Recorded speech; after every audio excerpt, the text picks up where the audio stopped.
It's 8:33 where you are. It's yeah, 3:33 where yeah, it's 8:33 here, 3:33 for you.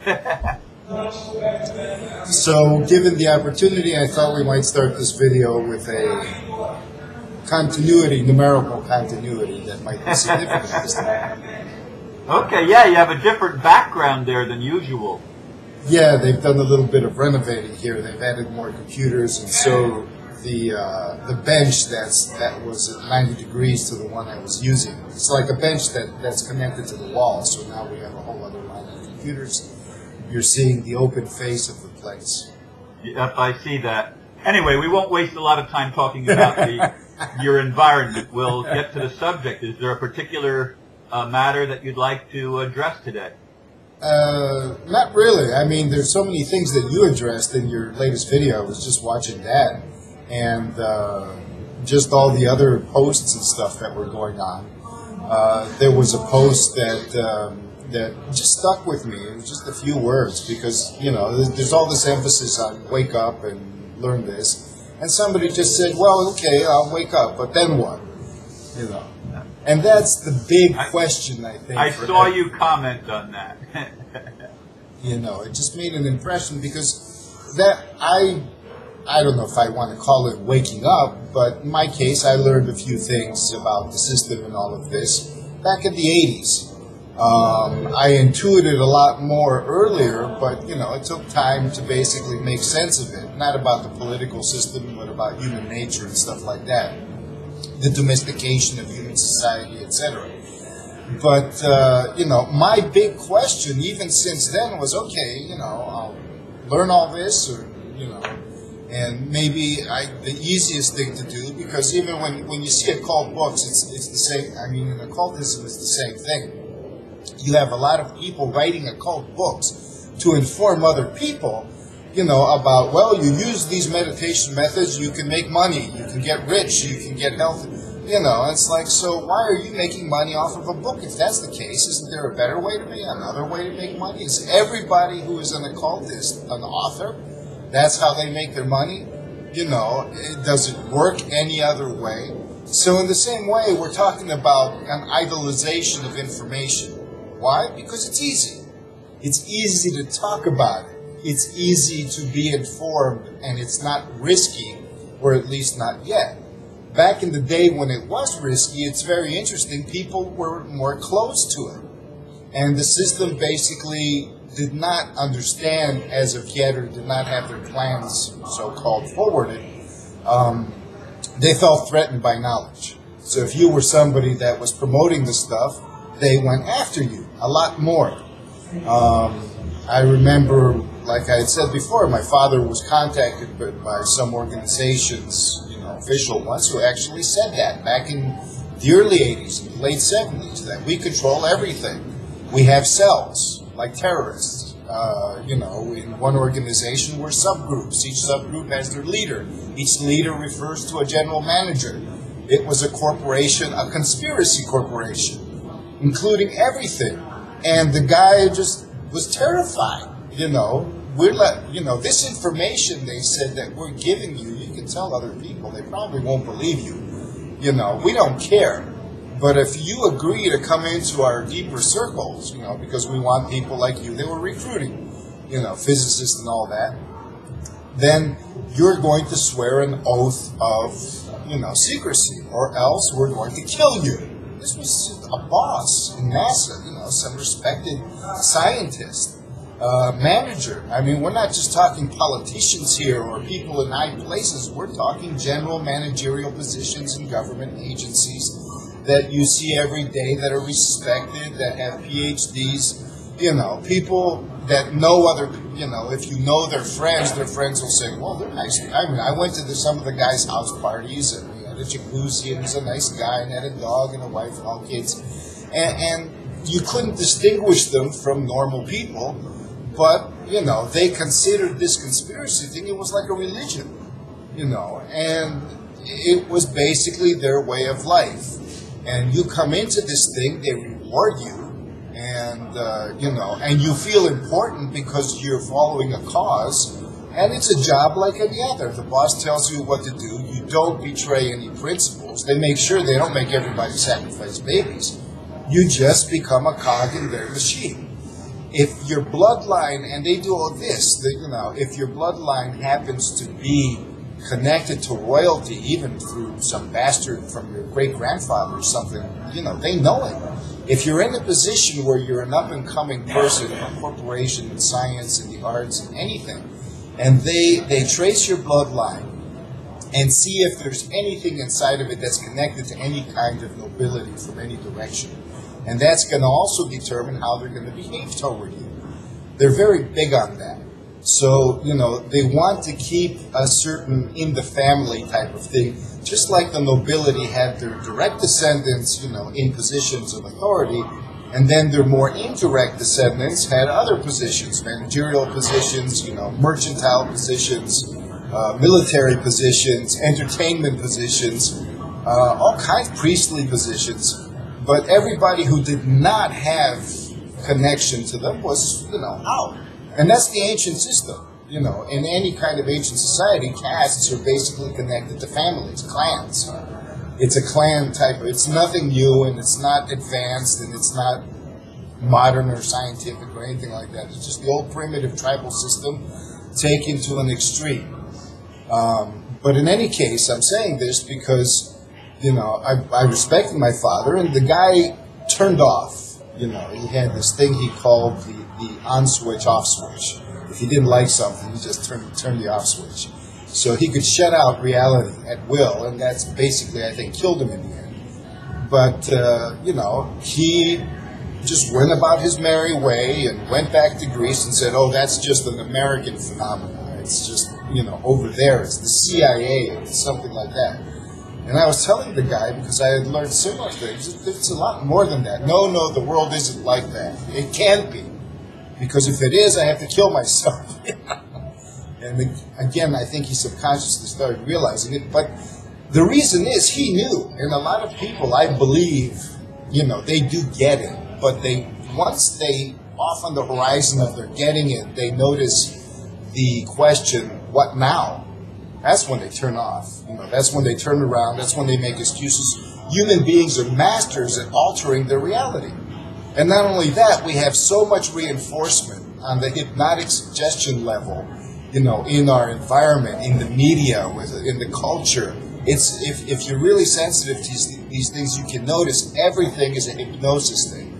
Everything is hypnotizing us. It's almost like, imagine walking through a busy street and everybody around you has a string with a little watch on the end of it, moving it in front of your face, whispering suggestions in your ear. And it's going on constantly. And it's going on probably on technological levels as well that we're not aware of. But the thing is, it's not only that you become awake, but you have to stay awake at every given moment, because it's not just the basic information of a conspiracy. It's being aware of what's being done to you at any given moment, altering your mood. When you talked about Christmas, I looked around, and everybody that I know on the internet and off, there's this vestige of Christmas being more depressing than obviously the way the world is and all that, we rationalize it. But at the level of feeling, you can feel something. Here in Greece, for example, they took a few pictures of foggy towns and said the fog, off in the boonies in the mountains where I live, it said that now you have a pollution problem. And it's one of the worst ever. And because people can't afford petrol, they can't afford, central heating, so they light their fireplaces. And so now they're trying to throw laws to say lighting your fireplace is illegal. Freeze and die. Because people are dying, they're choking because of this fog, this mists of death, of this toxic pollution. Often it's like somewhere in the country, where there are log cabins people lighting their fires. They're telling people that they're destroying the planet. So it's going to be illegal, and now then they're trying to make people capitulate. It's an experiment to see how people will obey first, and second, they're going to tax it, and they're already taxing it, and third, they're going to say, well, the cops are going to come and bust down your door if your neighbor smells smoke coming out of your chimney. So, and they're doing this constantly. And you can see it, and it's affecting people's moods, and there's more chemtrails. When they see people get angry, that's what makes them up the ante. They don't like rage. They don't like justified rage. They get they want people to cower. They want people to make excuses. They're making excuses continuously as to why people should obey and eventually die. So I'm saying that the best way to really confront this in a kind of, rational shock therapy type of way is to keep asking yourself the question, to dare face the question, now what? To dare stand up to that question and all the feelings that question brings up. It's like, yes, I know this is going on. Everybody can see it at this point. The ones that can are saying, please give me another fix. They're running to their TV shows and all their media and stuff and demanding and begging to be hypnotized more because it's wearing off. Even as the masters, so-called, are increasing the suffering and squeezing the vice, until somebody loses their house or whatever, and then it's like, oh, why me? What happened? And they give up because they've already given up. That's the thing. It's the people. It will help them to look in the mirror and say, okay, do I want to give up?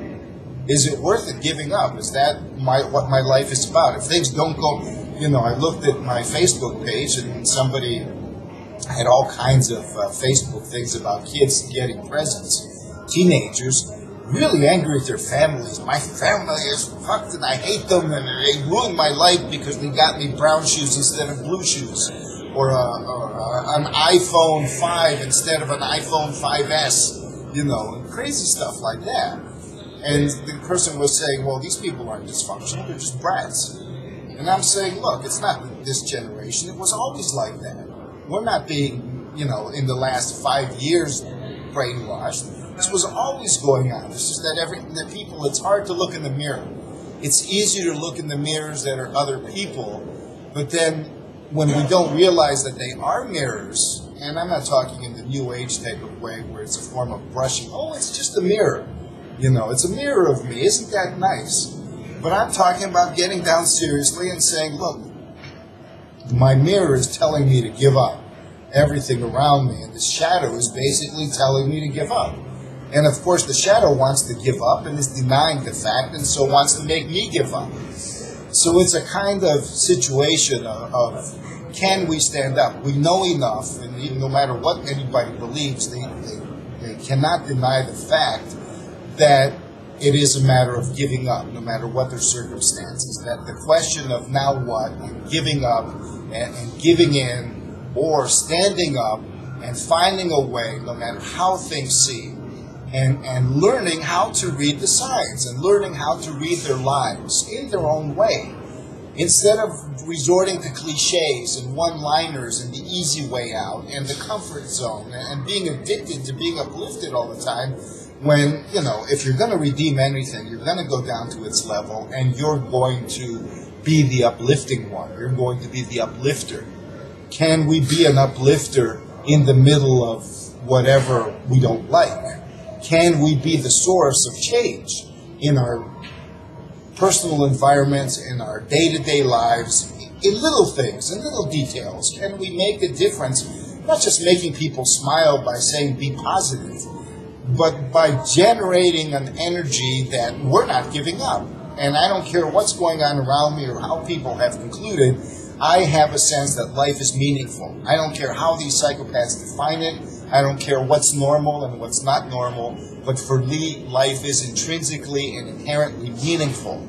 And if that is not obvious, it means we have lost it. It doesn't mean that it's not there, or it doesn't exist, or it never was, or it's a pipe dream. If I feel it, then it's true. So I don't even think it's a matter of belief or a matter of proof or anything. I believe that, look, how much do you honor your own sense of meaning? If you feel it, if it's meaningful for you, then it's true. Otherwise, we really don't know, as you said. And it's a metaphysical and a physical and an intellectual truth for me that we not knowing being in insecurity and being okay with the insecurity of not knowing anything, because we can't prove anything. Anybody who asks us to prove anything knows that inherently nothing can be proven beyond the shadow of any doubt, like they say, not even in science. Not in either direction. Not in either direction. So it's not a matter of proof or objective truth outside of us. It's a matter of what is meaningful to us. What will you stand up for? You know, what will motivate you to not give up? What is worth it? That's the value. We talk about value, OPPTs and financial systems and this and that, and we look at the value of humanity. What is the value of humanity? To make things, material things, and you know, do creative things and whatever, that's one level. But another level, the true value of humanity is the spirit of not giving up, of living the meaning that you feel germinated inside yourself. That doesn't need proof because it's you. You are the proof. The living proof of experiencing that meaning is something important, because those who don't have that are going to go the way of the dinosaur. It's not a matter of who's going to die and who's not. It's a matter of this spirit of humanity is what's coming alive. This is part and parcel with what people call Christ consciousness, but it's in everyone. And we don't have to become sages in order to experience it. I'm sorry, I ranted on more than usual this time. I'm writing a title. Oh, that's cool. But I didn't know what I was going to talk about, and, you know, just that one little question seeded everything else. I mean, who cares if Obama's a light worker or not? You know, what's a light worker? A light worker, from what I've read in the New Age stuff, is light is information, light is truth. You know, this guy's a liar, so he's not a light worker. You cannot be a light worker if your light working is based on deception. There's no such thing as subterfuge in light working. So call it what you will. Maybe he's got good intentions or whatever. I don't know, and I don't care, because it doesn't matter. He's a puppet. He was going to do everything above board and be transparent. He promised that, didn't he? Well, yeah, all liars promise that. I mean, that's the thing. I mean, are we children? What's this? Oh, you promised. You know, it's like, I mean, people know better. They know better, but the fact is they're afraid. But it doesn't matter if you're afraid. It's the fact that, is it worth standing up to everything? I mean, one thing I admire about the American way, even though I think they take it too far and it's a little harsh, is the quit whining type of thing. You know, when somebody whines too much and whatever, or complains, they resort to a kind of tough love shock therapy. Now, I'm not into that. But on occasion, it's not something that I accept from anybody to do to me, because I notice that most people doing that are hiding and in denial themselves. But it's something that we should lovingly do to ourselves. Look in the mirror and say, is this who I want to be? Is this meaningful for me? Is you know, if I was my soulmate, if I was my lover looking at me, is this what I wanted to see? And is this the kind of lover I want? You know, it doesn't, the inner child is hurt and all of that, but we are not just an inner child. We don't treat ourselves, you know, demanding a parent. It's time for us to grow up on the inside and to not be freaked out about something. Grow up, you know. That's cruel in the way most people say it. But if you are loving and you talk about tough love and all of this without giving yourself a guilt trip, you can look in the mirror and basically ask yourself, what's it going to take for me to stand up? You know, not about, that's a whole other story about what am I going to do. The first thing is, am I willing to prioritize doing something on the inside, outside, no matter what? Am I willing to prioritize getting beyond the excuses and being courageous enough to find the excuses in there and say, okay, I'm not just going to stand out. Yes, I make excuses too. I'm an evil person, or I'm a bad person too, or I'm a worthless person.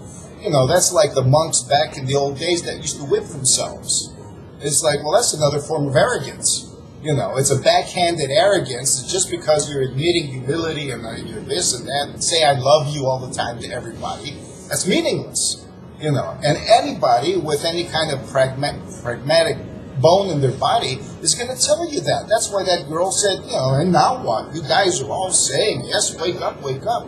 It doesn't, for me, people are already awake. The fact is they have to be, if they want to admit that they're awake, that's another story. So it's like, look, ask yourself, is this how it's gonna end?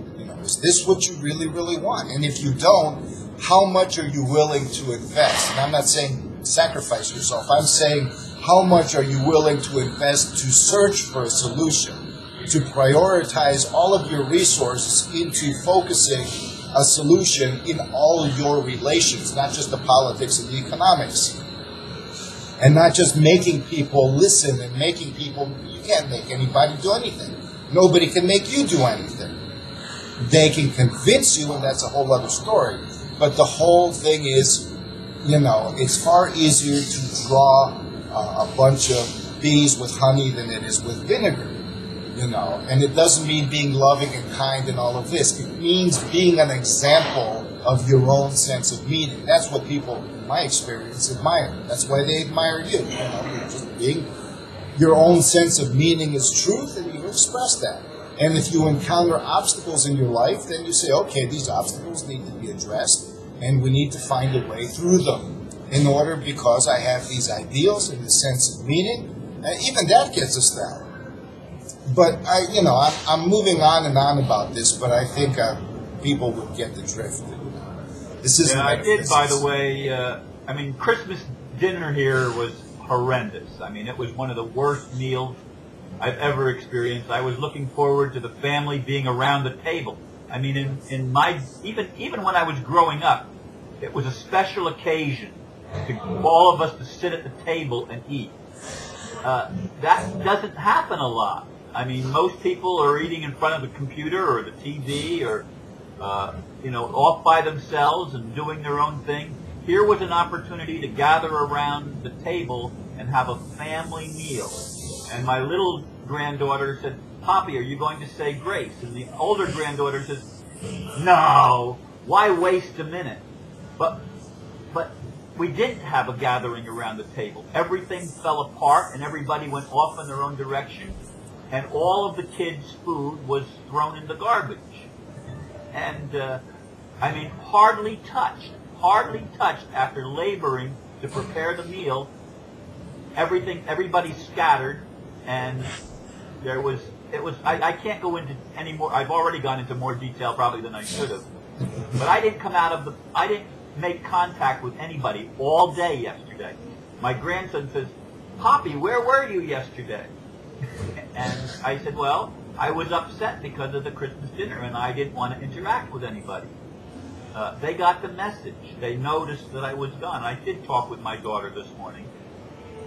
But these are issues that hit me right in the face, and I'm thinking, man, even in my own home, I have to confront these things, and it doesn't go the way that I'd like it to. And I'm looking back over the year before this even happened, and I'm feeling very alone. And I'm really questioning myself. What now? Where do I go from here? I know what's going on in the world. A lot of people don't. I've awakened to some level, but how can I make it materialize, even in my own house? And the funny thing is, for me, it's if the step seems too big, take a smaller step. If that seems too big, eventually you will take a step. It's just we often judge our steps as, well, that's a meaningless step. But no, you can take another one. We're afraid that our steps are too small, but they're not. A step is a step. And if we can get used to taking the steps we can take regularly, then we can increase the breadth of our step. But often when people say, what now? They say, well, how do we jump over all of these difficulties and insecurities and just go right to the solution, the money shot? Quit the foreplay and let's get to the act. And that's how most people are. And with your family, for example, the issue here for me, as an external thing, is that to them it was completely normal. That kind of dysfunction is normal. Exactly. But on the other hand, I remember growing up and how many of you know, in my generation, it was all cool. Later on, you look back at it and say, yeah, the traditional Christmas and all of that. But a lot of people would say, you know, I've had conversations that said, you know, well, isn't this, you know, oh, come on, not another one, not another of this or grace or, you know, and notice the hypocrisy in your families and too much attachment to the form and, you know, well, let's just do how we feel here. Let's just be honest, you know. Nobody wants to sit, let's just eat, you know. But at the same time, if you're eating artificial foods, if you're eating sugar during the day, if you're snacking, if you're doing this, that, or the other, even playing video games and looking at the TV, the radiations affect your metabolism a lot. And so the last thing you want to do is eat a normal meal when you can always resort to these addictive chemicals and stuff that they put in our, you know, whatever, the preservatives and stuff.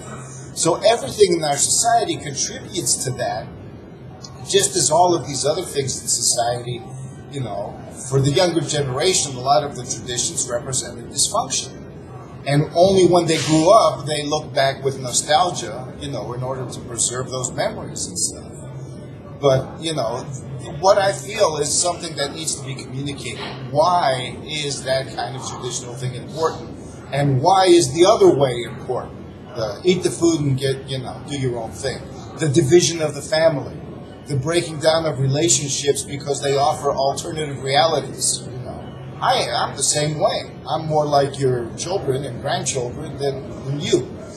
You know, because when I grew up, yeah, we had all the traditional stuff and it was really cool, but there was so much of a hypocritical element in it, and I just wanted to go in my own little world and do my own little thing because it was a pain in the ass in the end, you know. But still, you know, it was also we had all our arguments at the table, right, when I grew up, you know, and that really didn't help the digestion. But the thing is that communication is very important, and that's also a cliche. But that's the thing. You were always saying, why are we not on the same page? Or how can we all get on the same page? And now you're put into an intimate situation of different pages. Imagine if you had a relationship, you know, and you were living with someone intimately, and that's even more painful, you know, because they're another person coming from a whole different world. You don't know all these things about them, and all of a sudden you're living intimately together, and, you know, at this phase of your life, you're much more aware than you were before, and far different than the conventional, and then you might have been saying, oh, how could I possibly have gotten myself into such a relationship, you know. And the family is probably a fantastic preparation for that relationship you're looking for. I mean, if you can circulate with them and have a working cooperative dynamic that doesn't have to be a compromise or you know, put somebody on your page and you on their page, but a cooperative dynamic, then it can apply to everything. It's like a template. So I think we may have gone close to the half-hour mark. Well, we're actually just a little bit shy of it, a minute and a half shy of the half-hour mark, about. So, but if you feel we've completed, we can be complete. Well, I think we've said a lot, and that this is not a topic. I'm not one of those. It is something I almost like a little flaw in my being of wanting to communicate something in full so it can make a difference. So it can actually do something. I want to see changes as well. I want to make a difference. I want to see a difference. And the thing is that in order to, I've learned that, well, if my perception goes even deeper, if my sensitivity gets even broader, and my discernment gets even more acute, then I can notice the smaller differences, the smaller steps. Because for me, the now what is what's needed. Because we may... You know, if we understand what's needed, apart from what we think we need, you know, but what our environment, our plate is telling us what's needed. And we know, well, if it's needed, it's needed. You know, it may not seem, well, that's only taking me 2 centimeters from the goal that's miles and miles away. Yeah, but once you do those 2 centimeters, you can find the rest is an easy slide, or you're going to have moments that things are really going to be moving along because of those 2 centimeters. So now what should be answered with, well, now what's needed? And the meaning of the word needed is something that I feel is worth pondering. So I guess that's where I'm going to close my conversation today. Okay, well, that's just 30 minutes right now. I might trim a little, but it was 30 minutes right then. Just ticking past that now. We started at 33 minutes, so I figured this 9:03 is also a harmonic time period. And so, I figure it's not a metaphysical conversation, it's common sense. And I feel that if all else fails, fall back to common sense and see what that tells you. Thank you, Aristo. Thank you, Ron. You have a good New Year's, and I'll talk to you next year, okay? You too, and I hope everything works wonderfully with your family as well. It's a wonderful it'll work out, I'm sure. Till next time, Ron. Yeah, bye-bye.